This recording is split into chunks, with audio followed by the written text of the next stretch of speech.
Sejam muito bem-vindos ao canal. Afinal, o que somos nós? Em 2010, o Arthur começou a ter uma forte sensação de morte. Ele acordava chorando, achava que alguma coisa ia acontecer e ele ia morrer. No mesmo ano, ele fez uma cirurgia no joelho e quando voltou para o quarto depois da cirurgia, ele começou a sentir uma dificuldade de respirar. E essa dificuldade foi aumentando, até que ele teve uma parada cardíaca e teve uma EQM. Detalhe, depois disso, ele nunca mais teve medo da morte. Vamos conhecer a história dele?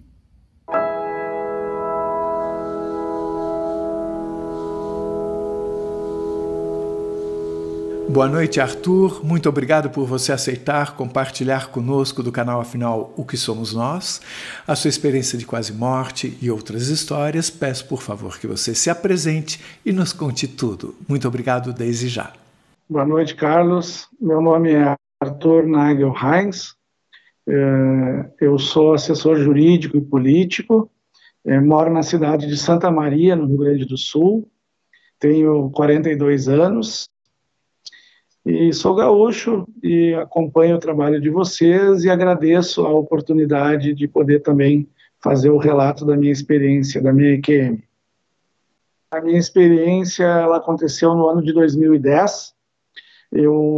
Na época, eu era proprietário de uma casa noturna aqui na cidade, Santa Maria.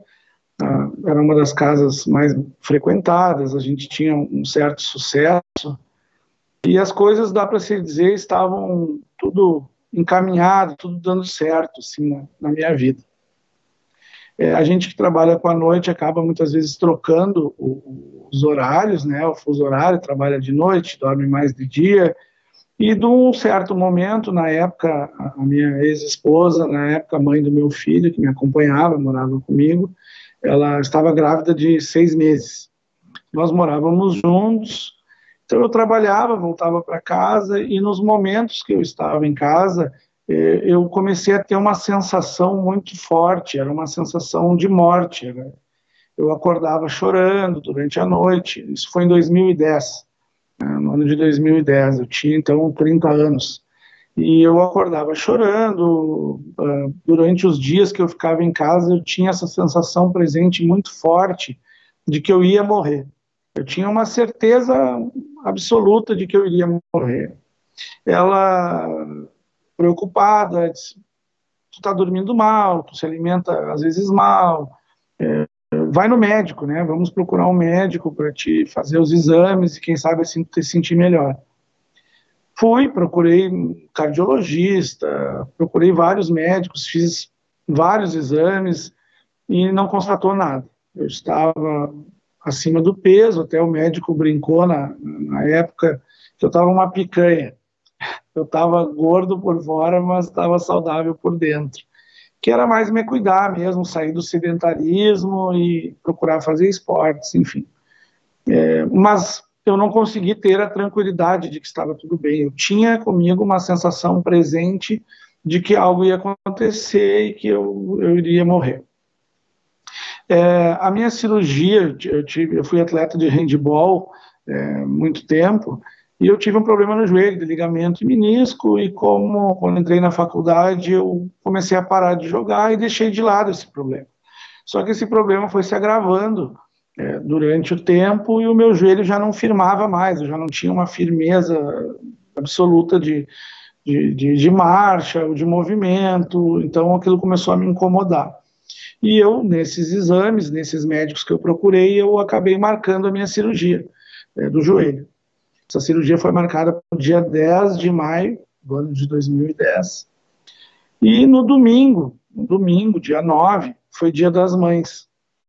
Eu fui almoçar com a minha mãe, um domingo normal, fui para minha casa, sempre com aquela sensação ruim, e naquela madrugada, acho que eu tinha que ficar em jejum, naquele dia, por causa da cirurgia. No outro dia, às 13h30, eu tinha que me apresentar no hospital da Unimed, aqui em Santa Maria. Fui para casa, tomei banho, fui me deitar. Quando deu 2 horas da manhã, eu recebi um telefonema do meu gerente, na época, de que o bar havia sido arrombado. Nós tínhamos uma obra acontecendo e arrombaram, entraram no bar, levaram diversas coisas. E aí, naquele momento, eu levantei, a gente levantou e foi até o bar. E passou a madrugada lá, olhando câmeras, olhando diversas situações para ver o que tinha acontecido, até a polícia chegar. A polícia acabou chegando, já era quase 6h30 da manhã. E nós sem dormir, naquela situação ali tensa. Lá pelas 9 horas da manhã, eu disse para minha ex-esposa, não vou fazer essa cirurgia. Eu já não dormi, já estou com essa sensação, eu não vou fazer. Ficou ali mais um pouco, acho que lá pelas 11 da manhã ela me disse assim, Arthur, não tem mais o que fazer aqui. Né? Meu sócio estava lá, o pai dele, ela, vai para casa, toma um banho e vai fazer a cirurgia, se livra logo disso, né, dessa situação. Eu pensei e fui para casa, fiz a barba, tomei banho, e aquela sensação me acompanhando. E a minha mãe estava me aguardando no saguão do hospital da Unimed, que não é um hospital grande, ele é um hospital, a Unimed aqui é um plano de saúde, e eles têm um hospital próprio para pequenas intervenções, né? Não é um hospital preparado, equipado, para pequenos procedimentos. A minha mãe se dirigiu para lá, eu cheguei lá por volta do meio-dia, já meio-dia e pouco. E sentei do lado dela e ficamos aguardando, eles iriam me chamar às 13h30. E ele foi se esticando e já era 15h30 e não tinham me chamado ainda, eu já estava nervoso com tudo que aconteceu da madrugada, com fome, com sede, e novamente eu pensei em desistir. Mas aí, bem na hora, a enfermeira entra e me chama. Fala, seu Arthur, vamos passar pro bloco aqui para o senhor trocar de roupa e ir para a cirurgia. Nesse momento, eu me levantei e dei um abraço na minha mãe.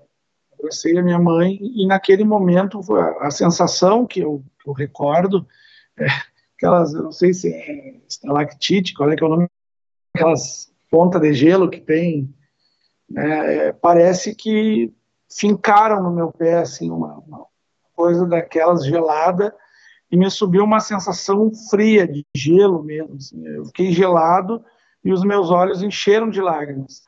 E eu abracei a minha mãe e, bom, é a última vez que eu estou vendo a minha mãe. Eu pensei, né? Estou me despedindo dela. Não deixei ela ver, que eu fiquei emocionado, e entrei pro bloco. Troquei de roupa, me levaram para a sala de procedimento. O médico disse assim, olha, eu vou te colocar uma anestesia, uma sedação, tu vai dormir, deu aquela explicação e colocou na veia, né, a anestesia. Eu adormeci, vi que dá aquela sensação de dormir e seguiu a cirurgia. No meio da cirurgia, eu acordei, eu abri os olhos e ainda ouvi, eu me lembro que eu ouvi o barulho da furadeira, e a furadeira, eles estavam levantando a minha perna, assim, e aí a gente que não é acostumado, aquilo me assustou, e eu me lembro que eu falei, olha, eu estou acordado, estou vendo, não quero ver nada. E aí eu me lembro que o anestesista, a enfermeira, a moça que estava junto, disse, olha, ele está acordado. E ele veio do meu lado novamente, me colocou o anestésico de novo e eu adormeci. Isso, depois, claro, as pessoas me dizendo, a minha cirurgia ela acabou quase 6 da tarde. Tive que colocar alguns pinos de titânio no joelho, foi uma cirurgia um pouco mais longa do que se esperava. E eu fui para a recuperação e acredito que era 8h30, 9 horas, eu lembro do rapaz me acordando e dizendo, Arthur, vamos lá, vamos acordar, tu vai para o quarto agora, tem jogo do Grêmio, vamos lá torcer, eu sei que tu é gremista, vamos para o quarto, tem que acordar. E aí eu acordei, eles me colocaram numa cadeira de roda com a perna para cima e me levaram para o quarto. Quando eu cheguei no quarto, estava o meu ex-sogro, a minha ex-sogra, a minha esposa na época, estavam me esperando. E aí eu me lembro que eu entrei no quarto e ele brincou comigo ainda. Não sei se eu posso usar o termo aqui, mas ele disse assim, vamos usar medroso, medroso. Olha aí, tudo que tu sofreu esses últimos 30 dias aí com medo da cirurgia, deu tudo bem, correu tudo bem, agora vamos ver se tu joga futebol. Aquela brincadeira ali, assim, me botaram na cama, e aí eles disseram, nós vamos embora, teu pai daqui a pouco tá chegando, tua mãe amanhã vem. E eu deitei na cama, isso já era 9 e pouco da noite, botaram o jogo para mim olhar, e eu pedi o celular. Eu disse, me alcança o celular que eu vou ligar para minha mãe. E liguei para minha mãe. Falei com a minha mãe, disse, tá tudo bem, saí da recuperação agora, amanhã tu vem, então. E aí, nisso, a Débora disse assim, eu vou lá no carro pegar umas águas, iogurte, eu ia ficar 2 dias no hospital, né? E desceu. E eu dei tchau para minha mãe. E naquele momento que eu dei tchau para ela, eu me lembro de largar o celular no peito e dormi. Não, a partir dali eu dormi, eu adormeci. Neste meio tempo, ela voltou com meu pai para dentro do quarto. Meu pai chegou, ele disse que olhou, minha respiração estava um pouco ruim, e meu pai perguntou, olha, ele está bem, porque ele está respirando com dificuldade. Não, a enfermeira disse que é normal. E nisso a enfermeira entrou no quarto para me dar um remédio para dor e para dormir. Como eu já estava dormindo, ela optou em não dar esse remédio. Meu pai foi embora e dali a minha respiração começou a piorar e ela me controlando, me olhando, assim. Chegou um momento, perto da meia-noite, meia-noite e meia, que eu respirava e roncava e levantava os braços. Eu fazia um movimento e levantava os braços. Assim. E ela olhou, achou estranho e chamou a enfermeira. Apertou o botãozinho da enfermeira ali. Quando ela apertou o botão, que ela chegou perto de mim, eu estava já com a boca espumando e parando, né? E aí ela saiu correndo. Só que aí, neste momento que ela sai correndo, eu estou vendo aquilo. Eu estou vendo aquele movimento dela correndo.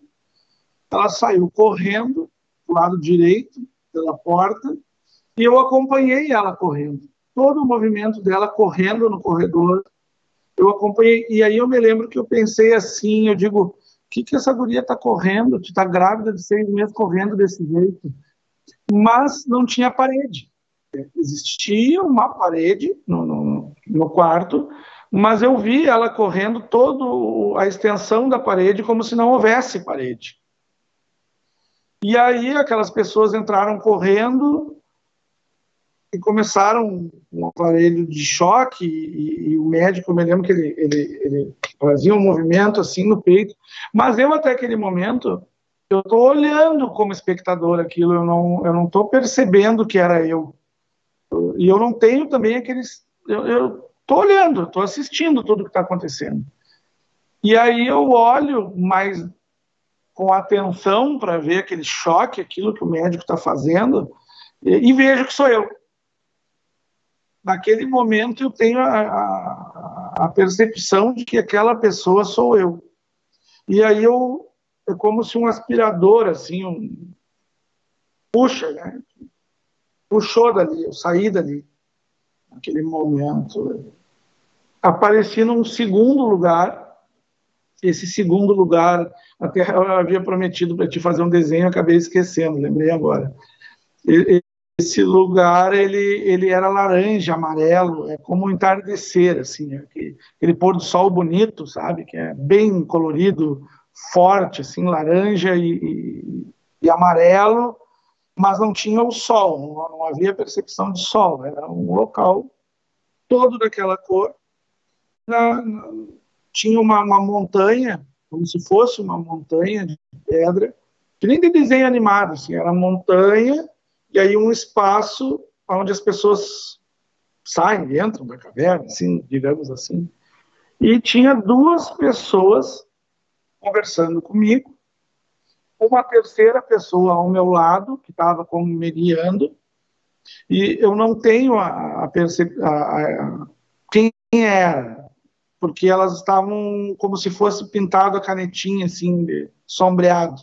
Eu só tenho a imagem dessas pessoas, mas era uma conversa amistosa, de como se já se conheciam, de como a gente já se conhecia, dialogando, conversando, como se fosse exatamente uma mesa de negociação. E eu me lembro que eu dizia assim, olha, eu não posso morrer agora. Eu tenho um filho de 2 anos, eu tenho um de 6 meses de gravidez a caminho, quem que vai cuidar dessas crianças? Eu preciso estar junto, eu não deixei nada preparado. E as pessoas diziam, pois é, mas isso não depende só de ti, tu quer voltar? Eu dizia, sim, eu preciso voltar, eu quero voltar, eu não posso morrer agora. Eu me lembro que eu dizia isso muito eloquente, assim, e as pessoas ouviam, e essa pessoa dizia para mim me acalmar, calma, fica tranquilo, vamos decidir então. Chegou um momento de decisão, e aí eu não lembro se disseram chama, ao mesmo tempo que vem uma terceira pessoa, sai de dentro desse lugar, uma terceira pessoa, uma sombra também, que eu me lembro que era sombra, mas era uma sombra maior, vamos supor, 1,70 m, as pessoas que estavam ali, essa sombra devia ter 2 metros, era maior, era maior. E eu me lembro que ela falou alguma coisa, mas o que me marcou foi o tá. Tá bom.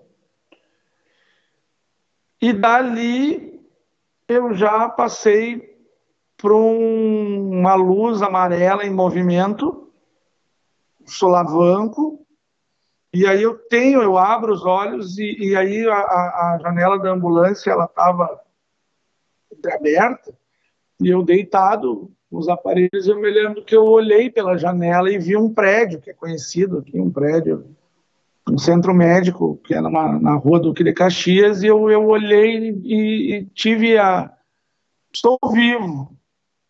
Naquele momento eu digo, olha, estou vivo, deu certo. E aquela luz conseguiu balançando até o hospital. Quando eu chego no hospital, eles me tiram daquela maca e eu entro para dentro do hospital surdo. Naquele momento eu estava surdo, eu não ouvia nada.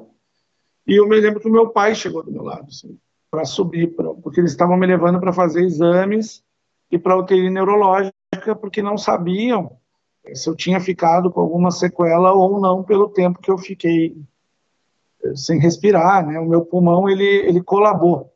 Ele ficou totalmente sem ar e colou um no outro, né? Então, aí eu vim ter essa apneia, né? Que eu estava sem nenhum equipamento e eu tive essa parada cardíaca, né? Ouvi a parada cardíaca. E aí eles me levaram, meu pai chegou do meu lado e eu fazia para ele assim um movimento de eu vi me darem um choque, eu gritava, porque eu não ouvia, então eu gritava, eu vi me darem choque, eu vi me darem choque, eu morri, eu dizia. E aí me acalmaram, me levaram para o exame, até hoje a gente deu risada, né, porque eu fui entrar naquela máquina não sei que máquina era, mas é para fazer o scanner, né, e aí a médica disse, olha, tu não dorme, não pode dormir, tu vai ficar sem nenhum aparelho lá dentro dessa máquina, é menos de 1 minuto, mas tu não pode dormir. E eu me lembro que eu brinquei, perguntei, por que eu não posso dormir? Ela disse, não, porque tu pode vir a óbito. E se tu tiver uma segunda, uma terceira, eu tive 2 paradas, se tu tiver uma terceira parada, tu não sei se a gente consegue. Ela foi muito sincera, né? E aquilo me deu um choque que depois eu fiquei horas sem dormir, não tinha sono, não conseguia dormir, né? E aí fiz os procedimentos, chegou o equipamento esse que me ajudava a respirar e eu fui para o quarto. Voltando um pouquinho na história, desde que eu me lembro por gente, 6 anos, 7 anos, até esses 30 anos, eu tinha um sonho, um pesadelo, um sonho recorrente. Eu acordava no meio da noite, gritando que eu estava numa luz amarela balançando e que me tiravam da ambulância, e eu não sabia se eu tinha tomado um tiro, uma facada, um acidente, e nesse momento eu sempre acordava. Que foi exatamente o que aconteceu comigo quando eu retorno da EQM, que eu acordo e eu estou dentro da ambulância. Né? É exatamente aquele sonho que a vida inteira eu tive. Né? Eu acordo ali naquele momento. E aí, nunca mais tive esse sonho depois disso. Vou para a UTI, na UTI, pela manhã, vem uma enfermeira, e eu digo, eu estou um pouco dolorido, eu tomei choque. E aí ela disse, não, tu não tomou choque, tu não está raspado, nada, não tomou choque. Eu digo, olha, eu tomei choque, eu tenho certeza.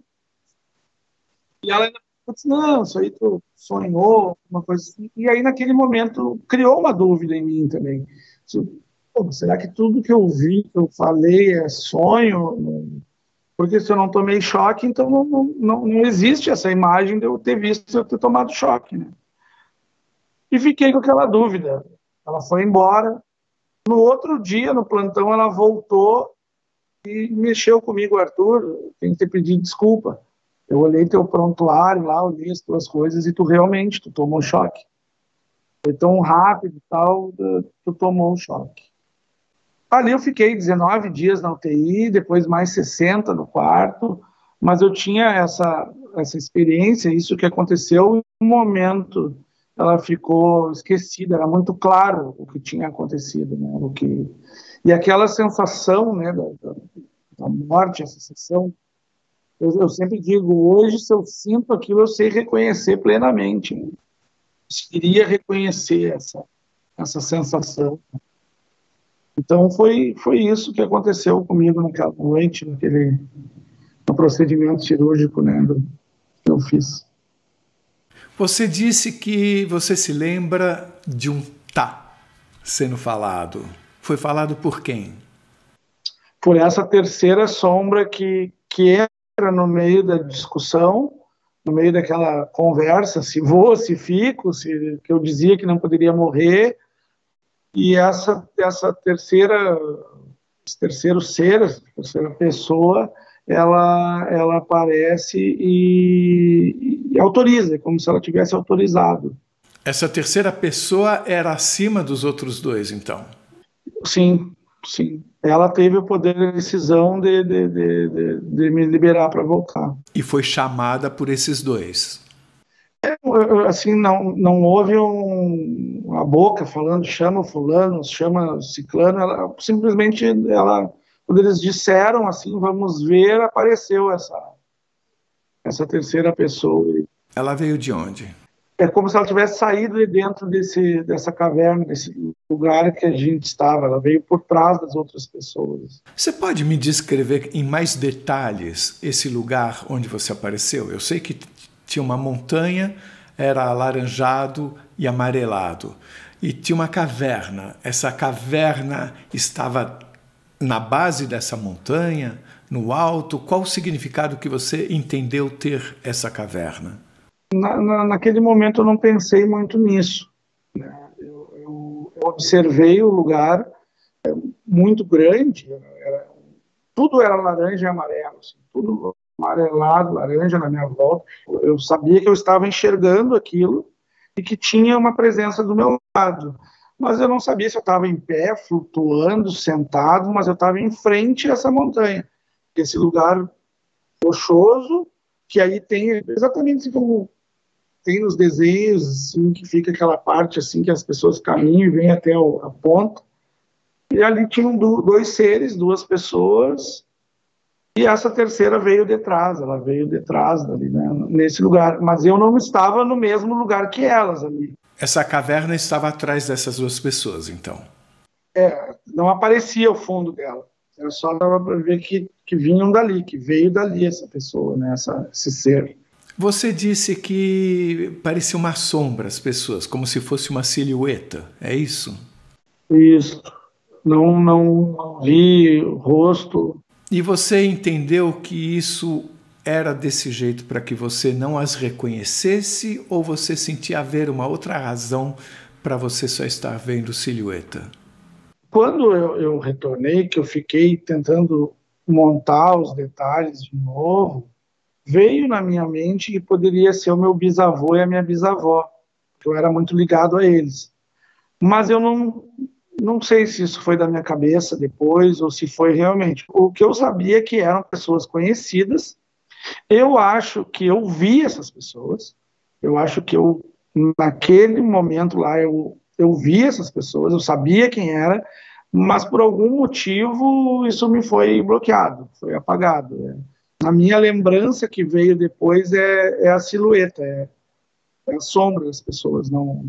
Você também ouvia sons da natureza, passarinho?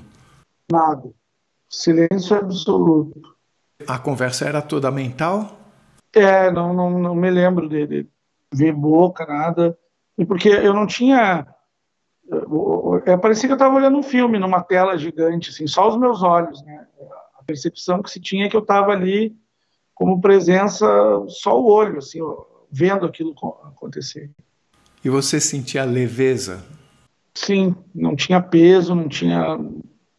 Era como se eu tivesse flutuando, né? Você tinha alguma sensação de pertencimento ou de conexão com aquele lugar? Não, porque eu queria sair dali. A minha vontade era sair dali. Eu queria, quanto antes que aquilo fosse decidido para mim voltar. Eu tinha essa sensação depressa, assim. Então você nem teve sensação de paz ou sensação de felicidade? Não, era uma até não, existia uma leveza de corpo, né? Que a gente não existia uma leveza de estar ali integrado no ambiente, mas era uma angústia. Na verdade, eu me sinto, a minha sensação era de angústia, era de pressa, eu não quero estar aqui, eu não posso morrer, eu quero sair daqui. Você não se esqueceu em nenhum momento, então, da sua vida aqui? Não sei se é a vida, não sei se é a vida, mas naquele momento a minha preocupação eram os meus 2 filhos. Eu pensava, só que eu não lembrava de mãe, de pai, de vida, de ninguém. Era uma preocupação exclusiva de estar presente para os meus filhos, que era isso que eu rogava, que eu suplicava ali e pedia. O motivo de eu não querer morrer naquele momento eram meus filhos. E você notou, mesmo que de forma sutil, a presença de outras pessoas ao longe, na natureza, em algum lugar? Não. É literalmente como se eu estivesse num local com pessoas tomando uma decisão, conversando, só não existia no horizonte outra montanha, não existia prédio, não existia nada. E quando você falou que você queria voltar, pelo que você me contou, me dá a entender de que a primeira ideia deles é que você já ficasse. Sim, sim. Eles diziam que isso não era uma coisa que eu escolhia. E essa presença que estava do meu lado também, ela dizia, fica calmo, fica tranquilo, vai dar tudo certo. Eu não sei se eu entendi. Tinham essas 2 pessoas que apareceram, que chamaram uma terceira. Fora essas 3 pessoas, tinha uma presença do seu lado? Sim, tinha alguém me acompanhando. Tinha alguém que, naquele momento que dá como se fosse um aspirador, assim, que me tiram do quarto lá onde eu estou, tendo a parada, que eu vi a cena do hospital, a partir daquele momento que eu fui puxado, já era como se tivesse alguém me acompanhando. Já tinha uma presença do meu lado me acompanhando e me acalmando. Quando você se viu fora do corpo, que você viu aquela enfermeira correndo e você não via a parede entre você e a enfermeira, nesse momento não tinha ainda essa figura perto de você? Não, Não era a enfermeira correndo, era a minha ex-esposa. Perdão. Quando eu consegui entender que aquele socorro, tudo aquilo que estava acontecendo era comigo, que eu tive a percepção de sou eu ali, é eu que estou sendo atendido, muito forte a sensação assim, tiram, como se tivessem me arrancado daquele lugar. Eu saí dali. Eu senti como se fosse puxaram, e aí eu apareço já indo nesse lugar alaranjado, vermelho, com essa pessoa do lado. Você não viu túnel, você não viu cenas da sua vida? Não. De um lugar, você imediatamente estava em outro. Em outro. Mas desde o primeiro momento que eu sou puxado, já existe esse conforto, né? Essa voz dizendo assim, calma, fica tranquilo, tá tudo bem. E aí que eu digo, não tá tudo bem. E aí essa presença me leva até essas outras duas pessoas. Então, a mesma conversa que você teve com essa presença ao seu lado, você teve também com essas duas pessoas. É como se tivessem me levado lá para entender o que estava acontecendo, me confortarem, e eu, relutante, eu comecei a debater com essas pessoas. Literalmente uma negociação. E eles não decidiram, eles conversavam entre si, como tu disseste ali. Por eles, naquele momento, acho que a minha história tinha chego a um final, eu não retornaria. Mas eu insisti com aquilo, onde veio esse terceiro ser, essa terceira figura mais alta, e me lembro que ele falou alguma coisa que eu não me recordo, mas eu me lembro muito do tá bom, tá bom. Você consegue dizer se eram figuras masculinas ou femininas? Consigo. Eram 3 figuras masculinas e uma feminina. E qual era a feminina? Essa voz ao meu lado era masculina, a voz que disse o tá bom, era masculina. Tinha um terceiro ali, daquelas 2 primeiras pessoas que eu cheguei conversando, eram um masculino e um feminino. Eu me lembro nitidamente, o da direita era feminino e o da esquerda era masculino. Tá certo. Você achou depois que pudessem ser sua bisavó e seu bisavô. Você diria que existe aí nessa situação, que existem 4 níveis de cuidar, talvez? Por exemplo, você está num nível, essa pessoa que estava te acompanhando desde o momento que você foi puxado estaria num nível acima, esses 2 estariam acima, e essa pessoa que foi chamada num 4º nível? Faz sentido isso para você? Faz, porque essa pessoa simplesmente me acompanhou até outras pessoas que queriam me explicar alguma coisa, queriam conversar comigo. Ela só dizia para mim, vamos desenhar a situação, é como se eu tivesse uma enfermeira me levando para conversar com os médicos e interagindo com os médicos, onde veio o diretor do hospital, por exemplo, autorizar aquilo, o que ia acontecer, né? Existia uma hierarquia, sim, Era uma hierarquia, me parece uma hierarquia mais de cuidar. Isso. De conforto, né? Eu acredito que aquelas duas figuras estavam lá para me receber, para me confortar, para me acalmar, porque a minha sensação não era boa. Eu não tinha uma sensação de paz, eu não tinha a sensação de tranquilidade, eu não tinha. A partir do momento que eu me dei por conta que era eu sendo atendido, que eu estava morrendo, eu tive a consciência de que eu estava morrendo. Então, as minhas sensações a partir dali era de querer voltar, de não poder morrer naquele momento. E aí era uma sensação de angústia. A situação era de angústia, mas o lugar em si, ele era como? Ele tinha uma atmosfera pesada, era agradável, ou não dá para falar nenhuma coisa nem outra? Era um lugar silencioso, não existia barulho, não existia conversa, não existia animais, Nada. Não era um lugar ruim, não poderia dizer que era um lugar ruim. Mas dentro dos relatos que eu ouço, até no próprio canal, e de coisas que eu li, que eu vim estudando durante os anos, se eu fosse dizer um lugar que mais se parece, é o umbral. Seria dentro das especificações de cor, eu diria que era um umbral. Não diria que era um jardim, que era um lugar com calma, tranquilidade. Apesar de ser um local tranquilo, a minha sensação era de angústia, mas o local era silencioso, era tranquilo, e não tinha a sensação de algo ruim, mas não é as mesmas experiências que outras pessoas têm de um lugar claro, jardim florido, animais, pessoas caminhando. Não, se hoje eu fosse dentro do que eu li, estudei, eu diria que era um umbral. Você conseguia perceber o sentimento dessas pessoas que estavam falando com você, tanto a que te acompanhava como essas outras 3? E qual era o sentimento delas? Sim. Serenidade. E esse sonho que você tinha desde os 6 anos de idade, como é que você enxerga a razão desse sonho? Você consegue ver isso como sendo, por exemplo, uma coisa que foi plantada ali para que quando acontecesse, você entendesse que isso já estava programado para acontecer? Era um sonho muito ruim, era um sonho pesado, eu acordava sempre muito sem entender o que estava acontecendo. E foi quando isso aconteceu, parece que saiu um peso, um alívio.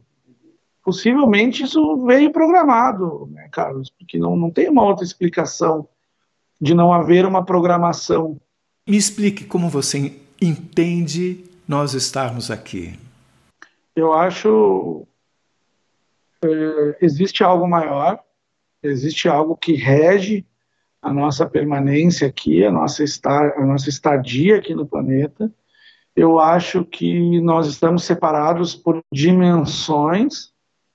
Eu acredito que esteja tudo acontecendo mais ou menos ao mesmo tempo agora e que existem vibrações, né? Nós estamos aqui vivendo e procurando a melhor vibração possível para quando passar para esse outro lado, a gente se encontrar com os pares da mesma vibração, né? E aí sim ir podendo galgar mais degraus, mais conhecimento, mais tranquilidade, porque o umbral, esse que eu te digo ali, que quando eu entro lá, me parece que é um umbral pelo que eu descrevo hoje, eu não vejo como, eu não acredito em céu e inferno, não acredito em céu e inferno, né? Eu acredito em dimensões, né? E tu vai para ali, de repente, aí vai subindo, tudo a vibração que nós estamos aqui na Terra nesse momento, as nossas atitudes com as outras pessoas, com a nossa vida, elas vão fazer no momento da nossa passagem a vibração que a gente precisa estar e alcançar naquele momento. Existe um outro lado. Hoje eu não tenho mais medo da morte, não tenho medo da morte. Eu tenho sim medo de como eu vou morrer. Você tinha medo? Tinha. Dizem que eu tive muita sorte no dia, porque o médico plantonista que estava lá, ele é especialista em reanimação. E o nome dele é Absurdão, o apelido dele é Absurdão, porque ele não desiste nunca, né? Então, disseram que eu tive essa sorte, e porque ele tira aquela pessoa assim para o lado, e ele sobe em cima e começa a dar, literalmente soquear, né? E aí já vem aquela máquina de choque, e aí que eu chego, que me chama a atenção é como se eu tivesse feito assim, me inclinado para frente, e aí eu dou de cara comigo, né? Sou eu ali. Opa, peraí, sou eu aqui que estou morrendo. Você teve algum sentimento de surpresa? Tipo, opa, estou morrendo, mas existe isso? Alguma coisa depois da morte? Você teve algum tipo de sentimento como esse? Sim, porque eu olhei e disse assim, opa, mas sou eu que estou morrendo ali. Sou eu, mas eu estou aqui. E aí, exatamente quando que eu tenho essa percepção de ser eu, vivo ainda mesmo com tudo aquilo acontecendo, eu sou como se estivesse literalmente puxado assim pela camisa, assim, é uma sensação muito forte. Quando você estava nesse outro local, ou mesmo quando você estava no hospital, você percebia o espaço e o tempo de uma forma diferente do que aqui? O tempo não. tempo não. Mas o espaço físico, sim, porque era como se não nada tivesse limites, né? Eu enxergava tudo ao mesmo tempo, assim. É como se eu estivesse vendo ela caminhar lá na parede, o balcão da onde a mulher saiu correndo. Tudo era amplo, assim. Não tinha, era como se não tivesse limite, né? Era tudo aberto. Você conseguia enxergar na frente e atrás ao mesmo tempo? Sim, sim, porque eu vi ela correndo todo. Não é como se eu tivesse virado o rosto. Não tem a sensação de virar o rosto para acompanhar ela, né? Enxerga uma visão periférica, dá para se dizer assim. Você disse que a sua boca estava espumando. Por que ela estava espumando naquele momento? O que explicaram depois é que, como eu estava acima do peso, e me deram uma segunda dose de anestesia na cirurgia, eu teria que ter ficado mais um pouco entubado, não sei se é entubado a palavra, mas eu teria que ter ficado mais tempo na recuperação sob cuidados médicos, porque diz que a gordura abdominal, ela absorve a anestesia, e aí depois, em relaxamento, o corpo voltando ao status quo, ao status normal, ele começa a liberar a anestesia de novo. Então, como eu estava deitado na cama, de barriga para cima e adormeci, aquela anestesia voltou a circular no corpo, a gordura, as glândulas de gordura soltaram aquela anestesia novamente no corpo e eu fui adormecendo, eu fui me anestesiando novamente. E aí a glote, né, acho que é a glote, ela relaxou demais e fechou. E eu entrei em apneia. Então, quando naquele momento que ela vê que eu tô e levanta os braços, na verdade eu tô morrendo, né? Eu tô tendo as últimas forças de tentar respirar. Né? E aí que veio a parada cardíaca. Aí eu paro completamente de respirar, espumo e tenho a primeira parada. E aí ela aperta o botão da enfermeira, mas aí eu já estou vendo. Quando ela aperta o botão da enfermeira, eu já estou vendo de outro ângulo ela apertar o botão e eu saí correndo. Você disse que você teve 2 paradas cardíacas. Conforme você falou agora, a experiência de quase morte surgiu na primeira. Aí você voltou e depois de ter voltado teve uma segunda? Não tenho essa percepção de volta. Só o que eles contaram, que eu tive a primeira,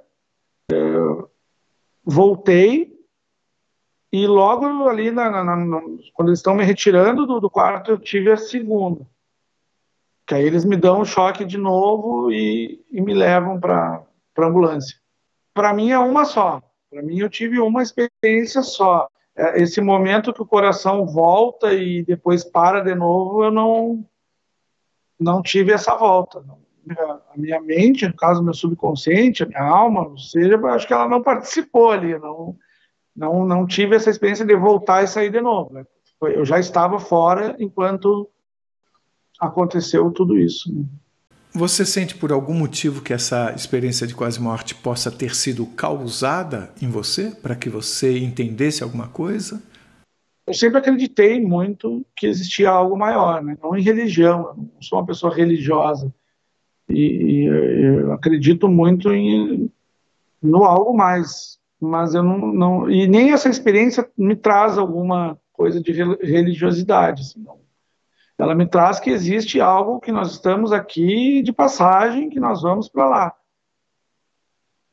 Não tenho se foi causado ou não, porque também, se tu me perguntares o que eu mudei, se eu mudei alguma coisa na minha vida depois disso, muito pouco. Não acho que ela me trouxe uma mudança simplesmente de eu ter certeza de que existe um outro lado e que a gente tem que fazer o melhor possível aqui para poder chegar bem lá.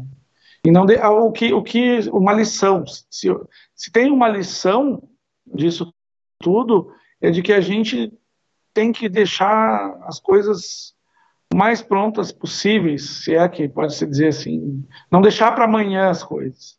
Se eu posso deixar algo para o meu filho, para ele ficar melhor quando eu não tiver mais essa sensação de que a gente pode ir embora a qualquer momento, então tem que fazer o melhor possível enquanto a gente está aqui.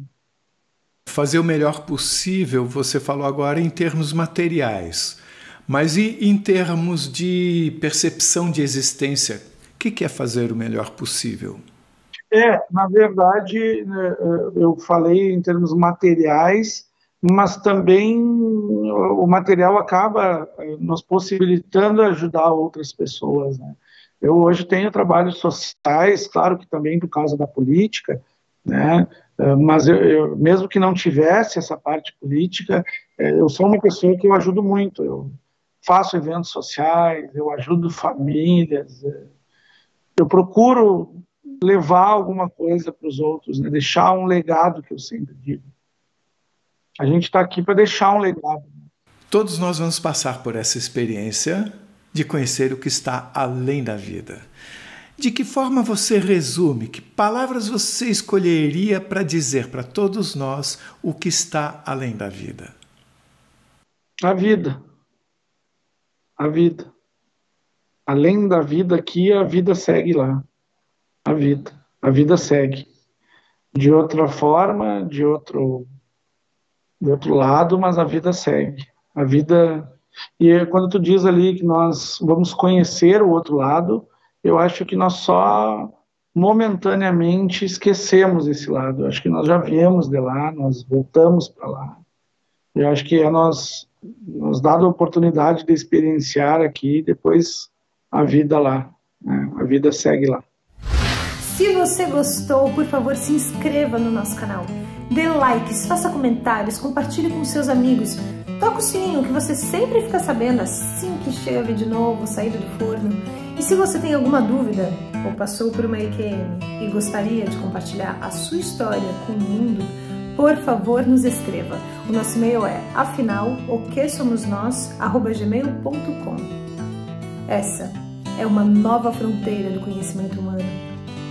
Vamos juntos atravessá-la?